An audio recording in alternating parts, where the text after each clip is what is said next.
So, in fact, in the future, I think it'll be unusual to see a manually driven car. Wow. It'll be like seeing a horse. Obviously, a grand opening and groundbreaking and whatnot. But we're excited to announce that the next Tesla Gigafactory will be in Mexico near Monterrey. The output of all the other factories. So this is not, to be clear, moving output from anywhere to anywhere. It is simply about expanding. Mexico has officially replaced China as America's #1 trading partner, and Elon Musk just bet $10 billion that Mexico's manufacturing sector is the future. This massive shift is happening right under our noses while politicians are still arguing about building walls instead of recognizing the economic tsunami heading our way. By the end of this video, you'll understand exactly why companies are fleeing to Mexico faster than politicians flee from accountability, how Elon Musk's Tesla empire could crumble under threatened tariffs, and why America's economic relationship with Mexico is more like a toxic marriage than a simple trade partnership. And then we'll rapidly expand that to the rest of the country. In fact, anyone who has Tesla now, if they try self-driving, they'll... So, super excited about it.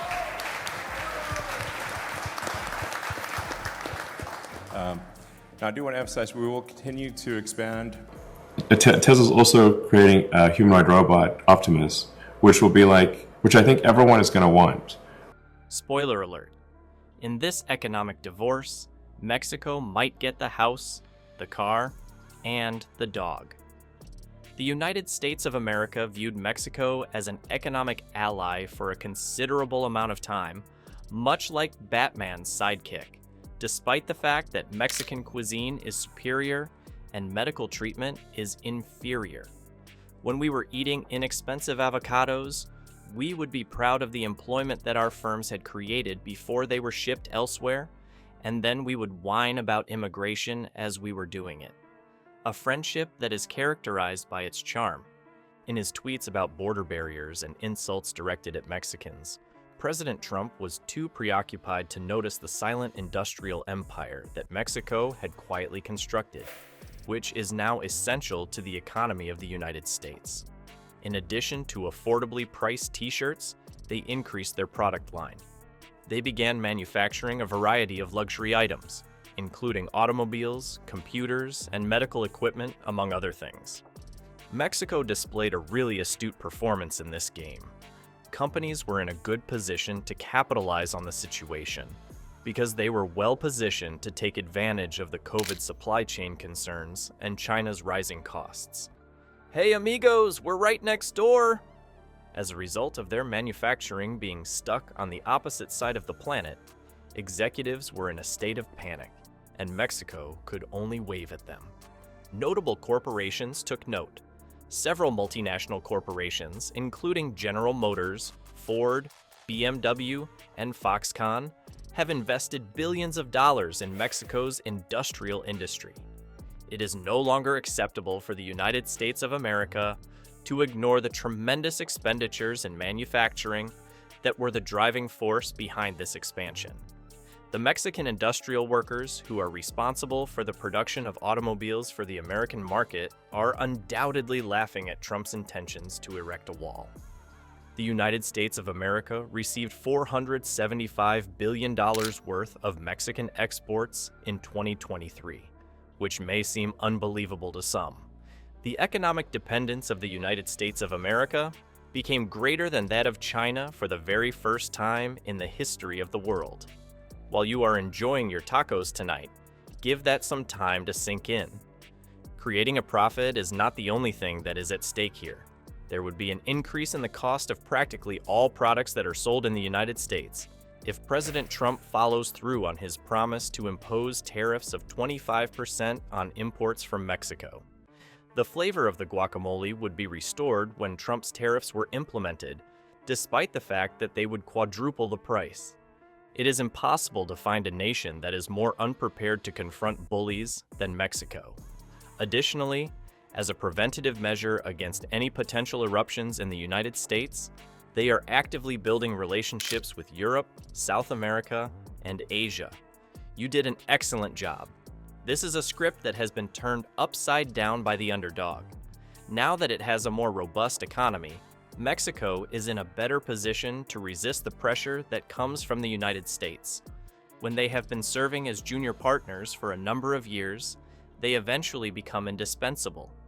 It is interesting to look back at how Elon Musk got himself into this economic bind, because it teaches us about vengeance plots that could go horribly wrong. In Mexico, Elon Musk stated that he would be building a gigantic gigafactory that would cost $10 billion. It was not only a marketing tactic, rather, it was Musk's ultimate plan to crush his competitors and make Teslas more affordable. Due to its proximity to the market in the United States, vast production capacity, and low-cost labor, Musk had envisioned the Nuevo Leon facility as the crown jewel of his electric vehicle empire. In all honesty, it is quite clever, isn't it? In the event that President Trump follows through on his threat to impose a 25% tax on Mexican imports, the price of each and every Tesla that is manufactured in Mexico would increase by $100. During the time that Elon was performing his strength demonstration, his brilliant notion appeared to be as solid as a Cybertruck window. Please accept my apologies. The timing of Musk's actions is utterly precarious.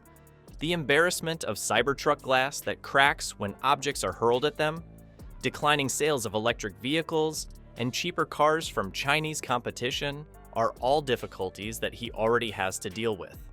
To say that Spaceboy has been on a winning streak would be an understatement. Despite the fact that Elon Musk has recently developed a cordial relationship with Donald Trump, and may have even given him private messages that contained rocket emojis, the policies that Trump has implemented have the potential to destroy Tesla's assets, which are valued at billions of dollars. This places Elon in a precarious situation from a political standpoint. The Thanksgiving dinner is the ideal occasion for those conversations that are otherwise awkward. There is no denying the fact that a Tesla with a price tag of $40,000 and production in Mexico would be subject to an additional $10,000 in taxes. For this reason, the diet that Trump has adopted is significantly more successful than the entire affordable EV concept. The stock of Tesla has decreased as a result of fears regarding the future of the Mexican facility, and Musk's money is significantly invested in the company. The fact that Tesla's factory in Mexico took part in the America First nearshoring project is particularly amusing. This initiative relocated production away from depending on supply networks in faraway Asia and toward the United States of America. During the time that Trump was getting ready to rent out Musk's property, Musk was making an effort to be a good neighboring neighbor. Reportedly, Tesla has put a portion of the Gigafactory project on hold, while Musk determines what course of action to take in response to this situation. It's possible that he is currently sitting in a room that is completely black, ruminating and wondering if it would have been more beneficial for him to build a second facility in the state of Texas. In the midst of this power battle, the Mexican Dream Factory that Musk once invested $10 billion in is today being kept captive. Even the wealthiest person on the planet could find himself trapped in the clutches of the ever-shifting trade dynamics. It is possible that what was first conceived as a means of lowering the price of autos would end up costing more than a degree from Trump University. However, in the end, it is possible that the economy of the United States, and not Elon or Mexico, would be the one to suffer the consequences. The fundamental irony of the situation is that the United States' efforts to punish Mexico can end up having the opposite effect. Any attempt to exert pressure on our neighbor will result in a rise in prices, disruptions to the supply chain, and a decline in our position in the competitive landscape. A country such as Mexico is no longer something that can be taken lightly. Their significance to our economy, which was formerly disregarded, is now indisputable. When we damage someone, we cause more harm than good if we do so. It is possible that we may attempt working together rather than constructing fences and imposing taxes on everything. Cooperation, not a trade war, is the crucial factor in determining the prosperity of North America. When attending a rally, it is considered impolite to wear a red hat. Hence, you should not anticipate hearing that message there.